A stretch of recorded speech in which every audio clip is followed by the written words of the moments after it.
नमस्कार मित्र, पेडणेकर मँगोमध्ये आपलं स्वागत आहे. मी शिवप्रसाद पेडणेकर. या ठिकाणी 2025ची आम्ही आता आंब्याचे सीझनची सुरुवात करत आहोत. मग पहिलं काम म्हणजे आमचं खत घालून झालेलं आहे आणि आता हे बेंदावळीचं काम चालू आहे, म्हणजे बागेतली साफसफाई. हे पहा, या ठिकाणी कसं जंगल वाढलेलं आहे आणि हे बागेतून आपल्याला फिरताना सुटसुटीत वाटावं यासाठी ही सगळी असं हे पाहू शकता. या ठिकाणी सगळं स्वच्छ करण्याचं काम आता आजपासून आम्ही सुरू करत आहोत. 2025ची सुरुवात ही आजपासून झाली असं म्हणायला हरकत नाही.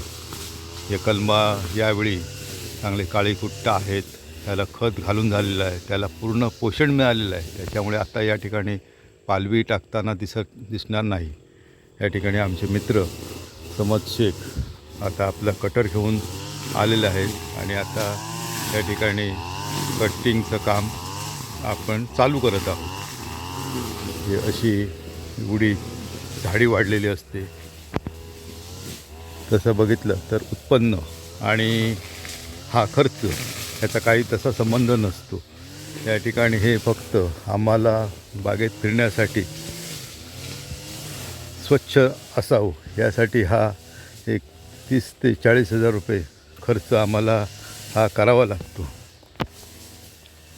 उत्पन्नाशी याचा तसा काही संबंध नसतो. या ठिकाणी आपण पाहू शकता आणि ते कटिंगचं काम चालू आहे. रस्त्याच्या बाजूलाच आमची ही बाग आहे आणि समजते का आपल्या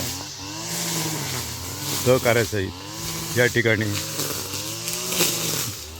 हे ग्रास कटर घेऊन आलेलं आहे आणि एकदम आता हे जंगल दिसतं आहे आपल्याला. ही जमीन आमची चांगले पोषक असल्यामुळे ह्याच्यात दिंडा म्हणा आणि इतर झाडी ही भरपूर प्रमाणात वाढते आणि ही सगळी साफ झाल्यानंतर बाग एकदम स्वच्छ दिसणार आहे. आणि ही बाग स्वच्छ जेवढी दिसेल तेवढी कलमं पण एक उठावदार दिसतात. आता ह्या जंगलात तशी कलमं चांगली दिसणार नाहीत. एकदम स्वच्छ झालं की मला एकदम मनमोकळेपणाने फिरता पण येईल. सरपटणाऱ्या प्राण्यांपासूनही आपल्याला कोणताही त्रास होत नाही. आणि ही अशी कलमं आहेत. याची आता हा ऑगस्ट महिना, ऑगस्टपासून हे आज आम्ही याची गुंतवणूक करत आहोत म्हटलं हरकत नाही ही.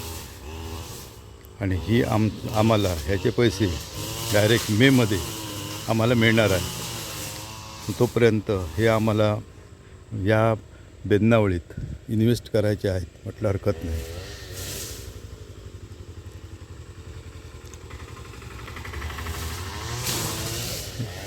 भरपूर जंगल वाढलेलं आहे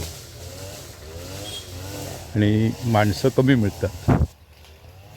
त्याच्यामुळे ह्या ग्रास कटरने कटिंग करायला आम्हाला तसं बरं पडतं. काम फास्ट होतं आणि कामगारांची पण बचत होते. 2 माणसात हे काम होऊन जातं. एक कटर चालवणारा आणि दुसरा जरा जाड ज्या फांद्या वगैरे असतात, मुळं असतात, झाडी झुडूप असतं, ते तोडण्यासाठी त्याचा उपयोग दुसऱ्या माणसाचा होतो.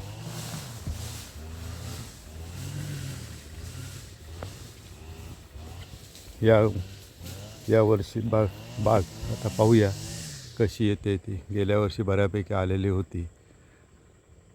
यावर्षीसुद्धा आम्ही बऱ्याच मोठी कलमं आहेत ही कटिंग करून घेतलेली होती आणि त्याला आता पालवी येईल. जरा आमचं लेटच कटिंग झालं होतं, त्याच्यामुळे तशी म्हणावी तशी पालवी यावर्षी आलेली दिसत नाही आहे. मी दरवर्षी एक सेंद्रिय खत वापरतो, त्याच्यामुळे कलमामध्ये तुम्हाला सशक्तपणा दिसेल. ही पानं एकदम टवटवीत दिसतील.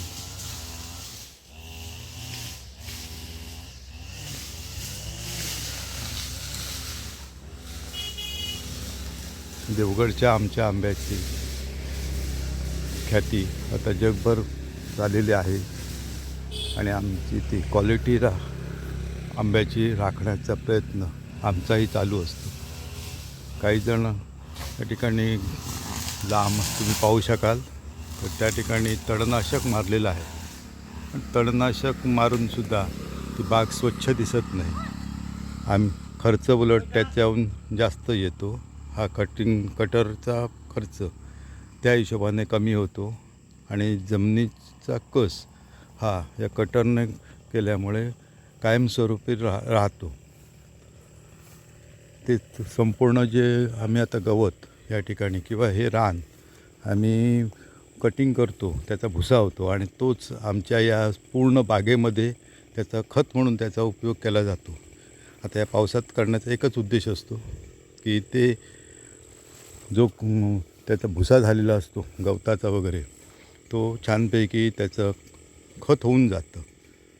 हे बघा किती जंगल वाढलेलं आहे ते बघा. हे सगळं जंगल आता हे साधारण हा एरिया आहे, हा जवळजवळ 1 एकरचा इथला हा जो भाग आहे तो एक दिवसभरात होऊन जातं आणि ह्या ग्रास कटरमुळे ते काम फास्ट होऊन जातं.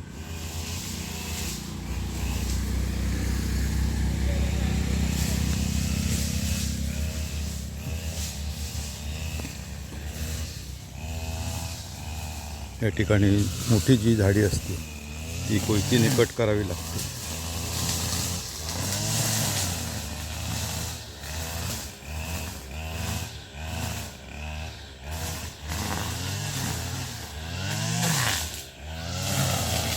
ग्रास कटर तुम्हाला कसा चालवतात ते तुम्हाला दाखवतो.